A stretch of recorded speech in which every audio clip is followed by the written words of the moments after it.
खबरता तक की पूरी टीम की तरफ से खबरता तक के दर्शकों समेत पूरे देशवासियों को 76वें गणतंत्र दिवस की हार्दिक शुभकामना।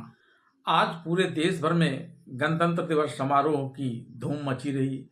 इस कार्यक्रम का मुख्य कार्यक्रम दिल्ली के ऐतिहासिक कर्तव्य पथ पर आयोजित किया गया।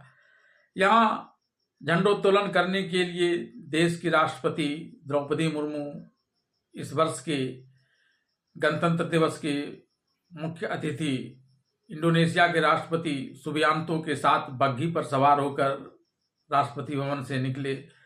यहाँ द्रौपदी मुर्मू ने राष्ट्र ध्वज फहराया और परेड की सलामी ली।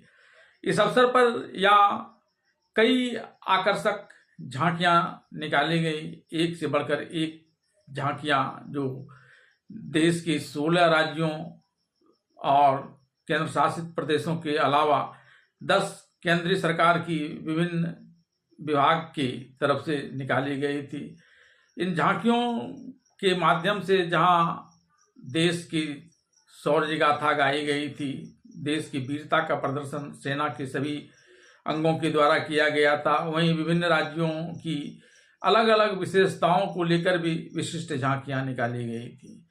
इन झांकियों ने लोगों का मन मोह लिया था और उसमें भी खासकर एक झांकी जो केंद्रीय लोक निर्माण विभाग के द्वारा निकाली गई थी, संविधान की झांकी, और उससे निकलने वाली डॉक्टर भीमराव अंबेडकर की आवाज ने लोगों का दिल जीत लिया था। प्रधानमंत्री नरेंद्र मोदी तो इस झांकी को देखकर इतने उत्साहित हुए कि उन्होंने झांकी को सलाम भी किया। दरअसल इस झांकी के माध्यम से केंद्र की नरेंद्र मोदी सरकार पर बार बार हमला करने के विपक्ष के संविधान मिटाने वाले आरोपों को भी झुठलाया गया था और इस कार्यक्रम की भव्यता को तो देखते ही बनती थी। पिछले कुछ महीनों से विपक्ष खासकर कांग्रेस पार्टी संविधान को लेकर मोदी सरकार पर खूब हमलावर रही है।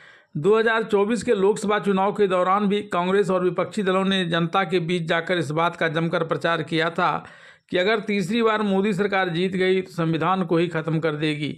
एक देश एक चुनाव समेत कई मुद्दों को लेकर विपक्ष ने मोदी सरकार को तब खूब घेरा था और मोदी सरकार चुनाव में इस नैरेटिव की शिकार भी हो गई थी।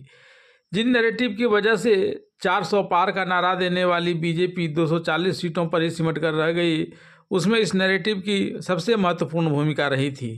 चुनाव परिणाम के बाद भी राहुल गांधी और अखिलेश यादव समेत कई विपक्षी नेताओं ने हाथ में संविधान की कॉपी लेकर पद और गोपनीयता की शपथ लेते हुए नरेंद्र मोदी की सरकार पर संविधान को समाप्त करने का आरोप लगाते हुए जमकर हमला बोला था। विपक्ष के इस नैरेटिव को तोड़ने के लिए ही इस बार गणतंत्र दिवस पर सरकार ने संविधान की झांकी से विपक्ष पर कड़ा प्रहार किया। इस झांकी के माध्यम से सरकार ने विपक्ष को यह संदेश दिया कि वह केवल आलोचना तक सीमित न रहे, बल्कि देश के विकास और संविधान के मूल्य की रक्षा के लिए एक जिम्मेदार विपक्ष की भूमिका भी निभाए। सामने के हिस्से में अशोक चक्र और पिछले हिस्से में भारत का संविधान रखा यह झांकी गणतंत्र दिवस परेड में कर्तव्य पथ पर केंद्रीय लोक निर्माण विभाग के द्वारा निकाली गई थी। CPWD के मुताबिक अशोक चक्र दर्शाता था कि चलते रहना ही जीवन है और इसके ठहरने का मतलब अंत है। इस झांकी में से बाबा साहब अम्बेडकर की 17 दिसंबर 1946 को संविधान के लक्ष्य संबंधी प्रस्ताव पर बहस के दौरान कही गई उन महत्वपूर्ण बातों को दोहराया गया था, जिसमें उन्होंने कहा था कि जहां तक अंतिम लक्ष्य का सवाल है, मुझे लगता है कि हम में से किसी को भी इसे लेकर कोई आशंका नहीं होनी चाहिए। इसे लेकर हम में से किसी को कोई संदेह भी नहीं होना चाहिए। हमारी समस्या अंतिम भविष्य को लेकर नहीं है।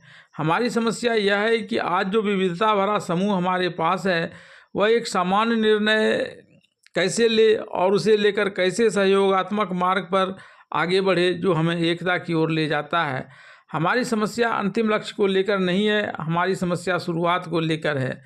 स्वतंत्रता संग्राम के सेनानियों को श्रद्धा सुमन अर्पित करते हुए द्रौपदी मुर्मू ने कहा कि हमने 1947 में स्वाधीनता प्राप्त कर ली थी, लेकिन औपनिवेशिक मानसिकता के कई अवशेष लंबे समय तक विद्यमान रहे।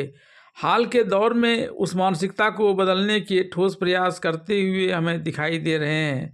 राष्ट्रपति द्रौपदी मुर्मू ने यह भी कहा कि स्वाधीनता के समय देश के बड़े हिस्से में घोर गरीबी और भूखमरी की स्थिति बनी हुई थी, लेकिन हमारा आत्मविश्वास कभी डिगा नहीं। हमने ऐसी परिस्थितियां बनाने का संकल्प लिया जिनमें सभी को विकास करने का अवसर मिल सके, और आज भारत सब विश्व की तीसरी बड़ी आर्थिक शक्ति बन गई है।